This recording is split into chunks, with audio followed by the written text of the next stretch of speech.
A pie de cama hay un reto enorme al que los intensivistas y urgenciólogos nos enfrentamos todos los días: evaluar el volumen intravascular de los pacientes. Es un auténtico enigma hemodinámico.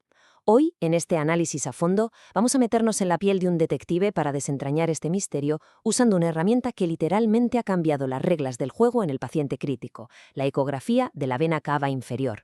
Vamos allá con una inmersión profunda pero muy práctica en el mundo del ultrasonido. Pensadlo bien. Un fallo hemodinámico que pasa desapercibido es letal. La gran pregunta de siempre ha sido: ¿cómo narices medimos el volumen intravascular y guiamos la reposición de líquidos sin tener que poner vías centrales ni usar métodos invasivos o de alto riesgo? Durante muchísimo tiempo dependimos de catéteres y presiones de enclavamiento, pero la realidad de la medicina de urgencias de hoy nos exige algo mucho más dinámico, rápido y seguro. Venga, vamos a meternos de lleno en esto. Esta es nuestra hoja de ruta rápida. 1. El enigma del volumen. 2. Fisiología y técnica. 3. Predecir el shock traumático. 4. El riesgo de lesión renal aguda. Y 5. Los temidos errores y falsos positivos. Sección 1. El enigma del volumen, buscando esa escurridiza verdad intravascular. Para saber si a un paciente le falta líquido o si ya lo hemos encharcado, necesitamos tirar de matemáticas. Pero tranquilos, es súper sencillo. Aquí tenemos al verdadero protagonista de hoy: el índice de colapsabilidad. Básicamente, se coge el diámetro máximo de la vena cava, se le resta el mínimo, se divide entre el máximo y se multiplica por 100. ¡Pum! Ya tenemos un porcentaje. Esta fórmula nos chiva con precisión cómo se contrae y se distiende la vena. Es la pieza clave del puzzle que vamos a montar hoy. Pasamos a la sección 2, fisiología y técnica, dominando la sonda ecográfica. Fijaos en esto porque es fascinante. Es pura biofísica en acción con cada respiración. La vena cava inferior no colapsa por arte de magia. Cuando respiramos de forma natural, el tórax se expande y se genera una presión negativa que literalmente chupa la sangre hacia el corazón. Así que, en la inspiración, la vena se vacía y colapsa, quedándose entre 0 y 14 milímetros. Luego, al soltar el aire en la expiración, esa succión cae y la vena vuelve a llenarse, alcanzando entre 15 y 20 milímetros. Este es el comportamiento de manual, nuestra línea base. Ahora bien, ¿cómo cazamos este movimiento en la pantalla sin equivocarnos? Hay que ser metódicos. Primero, paciente en decúbito supino, boca arriba. Segundo, cogemos nuestra sonda convex de baja frecuencia y buscamos ese corte longitudinal subsifoideo. Tercer paso, y ojo que aquí mucha gente falla, activamos el modo M justo a unos 3 centímetros de la entrada a la aurícula derecha. Y finalmente, medimos ese diámetro máximo y mínimo durante un solo ciclo respiratorio. Es una maravilla, lo hacemos en segundos, a pie de cama y sin pinchar al paciente. Vamos con la sección 3, prediciendo el shock traumático con la famosa regla del 50%. Y imaginemos por un momento el caos absoluto del box de politrauma. Todo el mundo corriendo, buscando sangrados ocultos a contrarreloj. Pues bien, aquí brilla este número, mayor al 50%. En estudios recientes con pacientes severamente traumatizados, se vio que si el índice de colapsabilidad pasa del 50%, no es solo un detalle fisiológico, que va, es una pedazo de alarma roja indicando que ese paciente ha perdido muchísimo volumen y el shock se le viene encima. He echado un vistazo a esta tabla del estudio de 2018 porque los datos son increíbles, literalmente perfectos. Estamos hablando de una sensibilidad y especificidad del 100% para predecir el shock. Todos y cada uno de los pacientes que entraron en shock tenían un índice de colapsabilidad superior a este 50%. O sea, es un parámetro finísimo que le da 1000 vueltas a intentar adivinar a ojo cuánta sangre ha perdido el paciente. Y esto enlaza con un concepto tan alucinante como peligroso: el shock silencioso.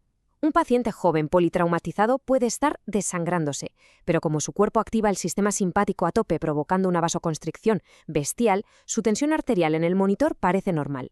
Sin embargo, a la vena cava no se la engaña. La ecografía te va a mostrar esa vena completamente aplastada muchísimo antes de que la tensión caiga. El ecógrafo nos deja ver el precipicio antes de que el paciente caiga por él.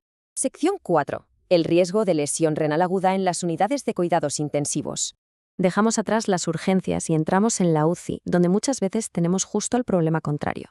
Aquí toca hablar de la lesión renal aguda, una auténtica pesadilla que afecta a casi el 60% de los pacientes críticos. Fijaos en estos datos de un estudio en Colombia, el ingreso. Si vemos un índice de colapsabilidad por debajo del 20%, significa que esa vena está pletórica, a reventar. Si le metemos más sueros a ese paciente creyendo que le falta volumen, la presión venosa subirá tanto que acabaremos congestionando o infartando órganos vitales como el riñón.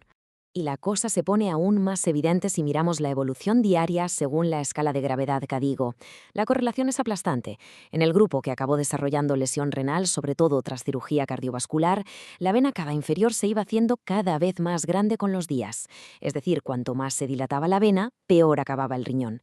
Estos pacientes toleran fatal que les metan más volumen, así que la ecografía no solo nos dice cuándo arrancar con los fluidos, sino también cuándo pisar el freno a fondo para salvar esos riñones. Sección 5. Limitaciones y falsos positivos. Vamos a conocer las trampas. A ver, como en cualquier buena investigación, no todo iba a ser blanco o negro. La evidencia nos puede jugar malas pasadas. La trampa número 1 es la ventilación mecánica. Ya hemos dicho que respirar de forma natural colapsa la vena, ¿verdad? Pues un respirador hace lo opuesto, mete aire a presión positiva. Esto presuriza el tórax, frena la sangre y ensancha la vena cava artificialmente. O sea, nos da la vuelta a la tortilla fisiológica.